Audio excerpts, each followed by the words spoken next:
Hi, welcome to VEMOM Fest. I hope you are all safe and healthy in your homes.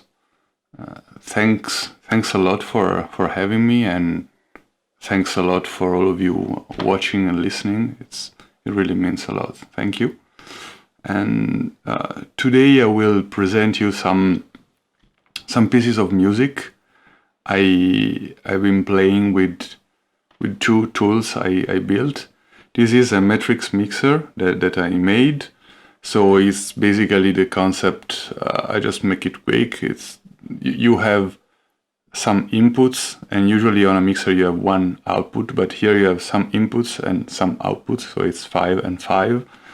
And for each node, so for example in this node I am controlling how much of this signal from this input goes into this output. Each node can be controlled by a VCA. Those are called plug and duck VCAs because they can work like in the regular way, so it's like plucking because they are made with vectors, so they have this kind of plucky response. But if you go counterclockwise, it's actually ducking, so it's doing the opposite. When there is something coming in the VCA, the signal gets ducked down, so it's like a sidechain compressor. I just thought it was a funny name, plug and duck, you know. And I am basically the sounds are almost always made with feedback, so there is no proper sound sources. In this one, I will be using a Big Muff Pi, which is an overdrive, another distortion pedal, and phase shifter and a chorus pedal on various, not all together, always two at a time because I want to keep it kind of simple. And the second tool I will be using is this one. It's called Nyx. It's the Greek goddess of the night, and it's a little project that started out as a way to recycle and reuse my PS2 keyboard. And basically the idea is to have a very small computer that runs in this prototype. It runs on an Arduino Micro, and so it has like 8K of program memory, 2.5K of RAM, and 1 kilobyte of EEPROM for storage. And the main concept is being able to type, to write things, and to program without having a screen. So that should help focus the performer on sound, basically. What I envision will be a performance where the performer can perform blindfolded, and so I am designing a little programming language that is optimized to be typed without looking, so without seeing what you're typing on the screen. Also, if you're able to touch type just without even looking at the keyboard. And right now it's just at a very early stage for this video. I wanted to put something together, so to get just a gist of the thing. So some commands are already like RR is redefine, DD is define, LL is load, SS is save. So a lot of commands are just two letters and possibly the same letter, so it's very fast to type, something like this. And the final language will have like functional reactive paradigm with data flow, statically strongly typed, kind of something like Haskell. But yeah, everything is made to be possible to program in a reactive and data flow way. But yeah, for what we are seeing today, it's just a basic implementation of that. And I think I said everything. And I will make some little studies. I will play some little piece of music and then explain how it was made for tonight. And yeah, all the outputs are 1 bit. So it's just like or 0 or 1. And this is kind of an exploration of the minimalism. So where you have a very programmatic way of deciding sequences and the correlation between the parameters, which is always the same, because I can switch everything off, unpatch everything, put it on again, just reload the save that I saved, and everything goes back to where it was, together with the analog part. So I am kind of putting the two worlds together, and it's always the best paradigm in my opinion. At least that's what I want and like to do, is to have a fully analog path for the audio signal, but which can be controlled by a digital part. So I call it digitally controlled full analog signal path, or digital analog hybrid, something like that.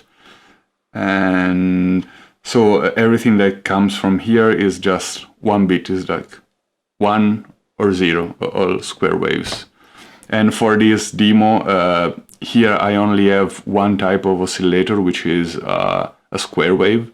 So I have no control like on pulse width modulation and cross modulation. And I mean, I just wanted to throw something in there very, very simple. I have two modes. I have a performance mode where I can just, for example, I can select a signal and I can like make it faster if I want, slower, change the duty cycle. So this is longer, this is shorter, and I can also change the phase in a kind of a step sequencer fashion with 8 steps, or just plus or minus different amounts. And then I have a console mode when you see the green LED on, and that's where you can program. So for example, I can just turn off everything but the first one, so we can focus on that one. Console mode, I can redefine the first channel frequency to be like 2, and so it's 2. Define the first duty 0.5, and now it's 0.5. Now it's 0.2.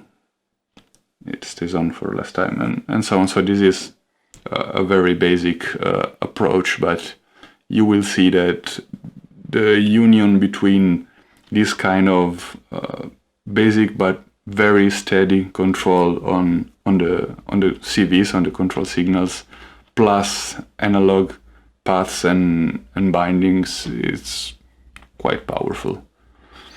So, well, enjoy the rest of the video and hope you will like it.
So for this one, the idea started with wanting to hear the digital clicks.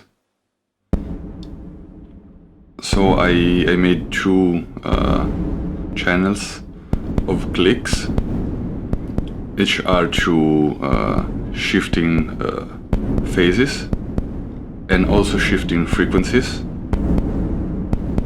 So they're not always the same. And it's a little bit difficult to see here because the duty cycle is very short, because I wanted to have single clicks, and if I have a longer duty cycle, I am hearing both transitions, low to high and high to low, but as the duty gets shorter, I just hear a single click.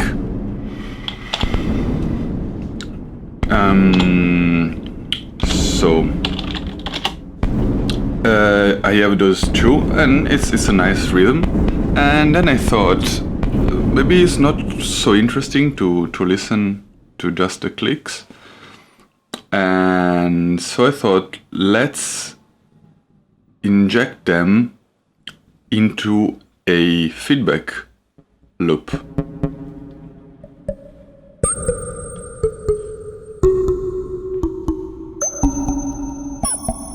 So here it is, and actually without the feedback it's still kind of like pinging a filter, because it's going to the phase shifter, and so it is basically taking the frequency of the filter in that moment, and it sounds like a note. I have it on 12 stages, rising phase shift, so I get this nice. I can make it faster. But it's just a matter of chance, because they are obviously out of phase, because this is digital and this is analog, and they're not coupled in any ways. So I just keep it on a slow rate, so I have some variation, but not too much repetition. That would be too fast like this. So yeah. And this is the feedback of the phase shifter on itself, and I can create these nice sounds, and of course I can compose the rhythm, just have one, the other, and on the second I have a wider duty cycle, so I am hearing the transient up and transient down, and they kind of sound different. So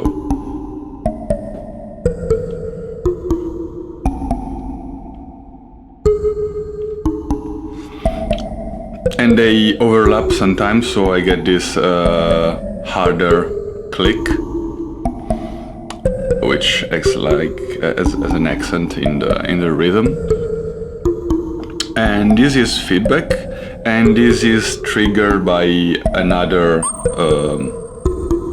another channel from Nix, which is as usual correlated to the others by frequency shift. And also in this case I have a very short duty cycle, because if I don't have a very short duty cycle, I will have too much time. So what I did, I am using the shortest possible duty cycle, and then I can adjust it with an analog control here. So if we only listen to the, and this is the release of the VCA, I can get more short bars or longer sounds, and I usually keep it just a little bit slow, but not too much. And with this I can decide the volume of the hits and how hard the hits are, basically. And so this is the like the percussive part. Then I added another one, which is feedback on the chorus. And what's happening here, the chorus is constantly feeding back. In fact, if I turn the VCA off, it's just like that, because I have this one, which is a steady rhythm that is pinging the filter, the chorus. So without anything, it will just feed back.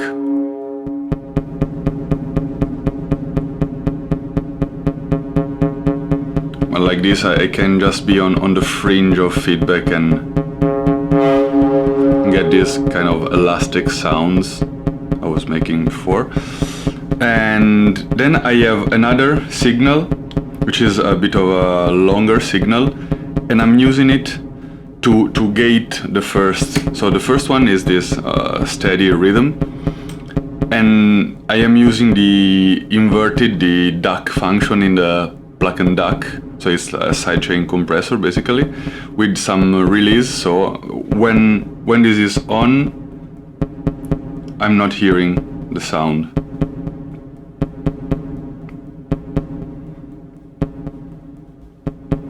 With this one, the release, I can decide how much sound is muted basically. So I can get a richer rhythm or a more sparse one. And of course I just keep all the correlation with Nix, which is very nice, and I can twiddle the analog parameters. And so this is the whole thing, and I can just basically pause it, which is what I was doing at the beginning. I saved a parameter set where everything is off, so if I load it, it's off. Then there is another one which is on, so it will initiate this feedback, and I was keeping it quite low, so I just have from off to on, off to on, off, and then I put it back, and yeah. And when I started, of course, I had only the rhythm, and maybe it was just one. So yeah, that's basically it. It's two loops as for feedback, and they're never cross feeding back. So these two controls are never used. So each effect is feeding back only on itself. And yeah, I mean, the core concept is simple, and then complexity is almost kind of emerging from the fact that we are putting together and binding the different layers, and yeah.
So for this one, I wanted to have something relying a little bit more on performance.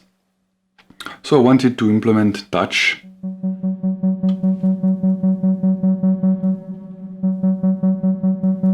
So that's what you saw at the beginning. These are banana inputs. But they also have this very nice rim, which is very comfortable to use when you use bananas, because you can just touch it and try things. It's very fast, very nice. And also because of the Black & Duck VCAs being very sensitive, or yeah, there is a high sensitivity, like 100 or 120 times gain. I can just touch and the electricity of my finger, let's say, it's enough to trigger it. So for the sound that we are hearing, so this is without anything.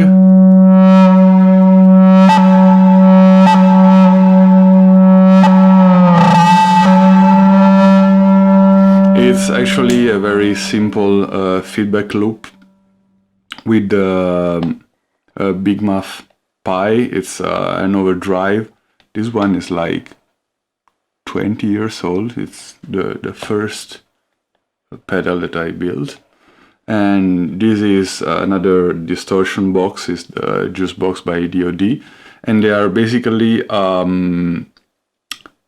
cross feeding back. So those four knobs control how the two loops intertwine. Basically, there is one loop which is the Big Muff Pi feeding on itself, and another one which is the Juice Box feeding on itself, and they're kind of together. And that's when you get this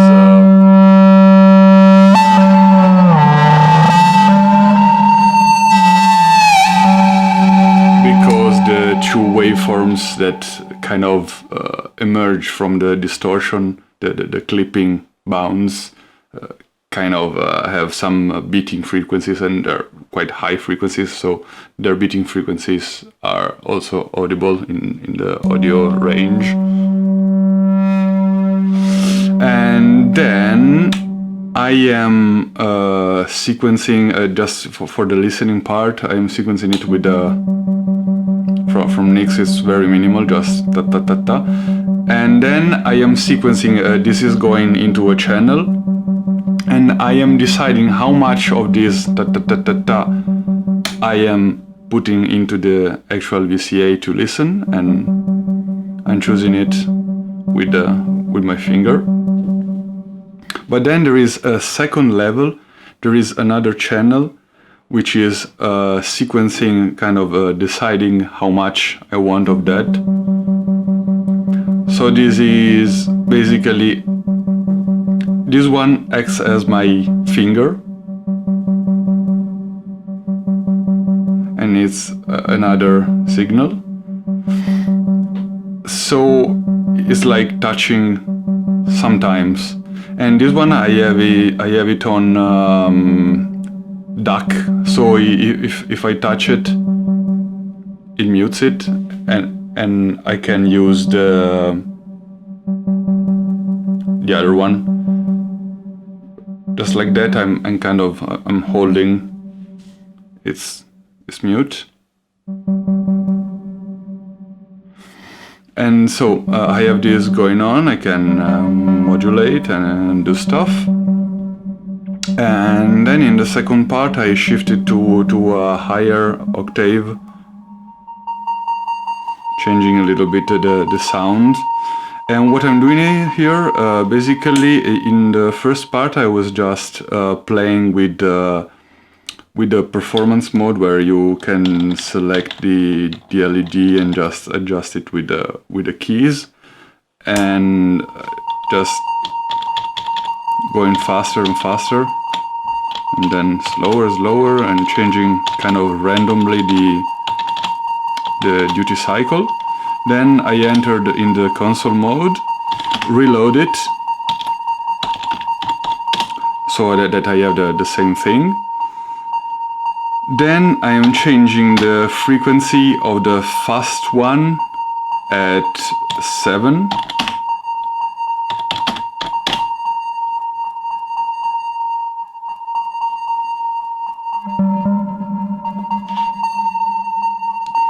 And then I am, while performing on the knob, I'm setting the frequency of the second at 5.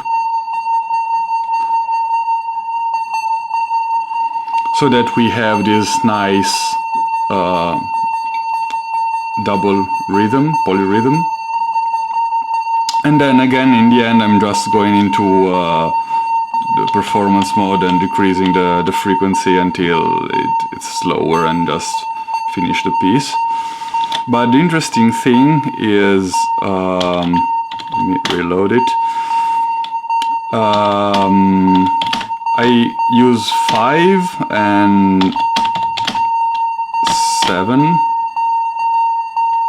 Actually this is even nicer. I just accidentally inverted the two. But yeah. This was 7 and this was 5. It works because they are prime numbers, so they never catch up, kind of. and also I can do it with like 3 and 5.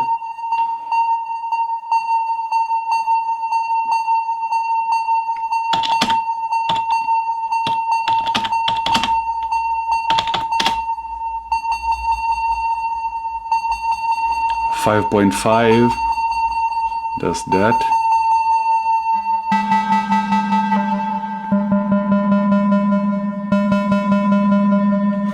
And all of these things are made to sound kind of like delays.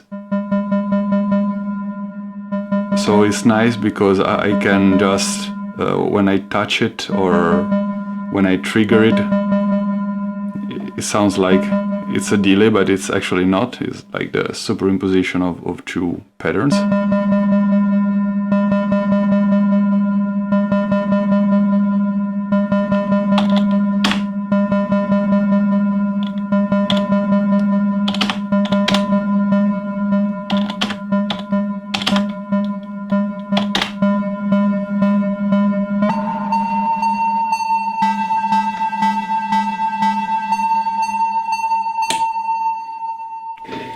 So I hope you liked and enjoyed all the performances and talks, and thanks a lot for being there, for listening and watching.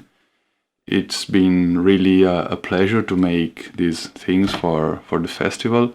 I will also discuss maybe things more in depth on technical stuff and whatever on my channel, so if you wanna watch that as well. And also of course I will be around if you have any questions or you just wanna talk about any of these things. I'm always super happy, so just get in touch and we'll have fun together and we'll discuss about everything. So well, I think that's it for this one, and enjoy the rest of the evening, and again, thanks a lot. Bye!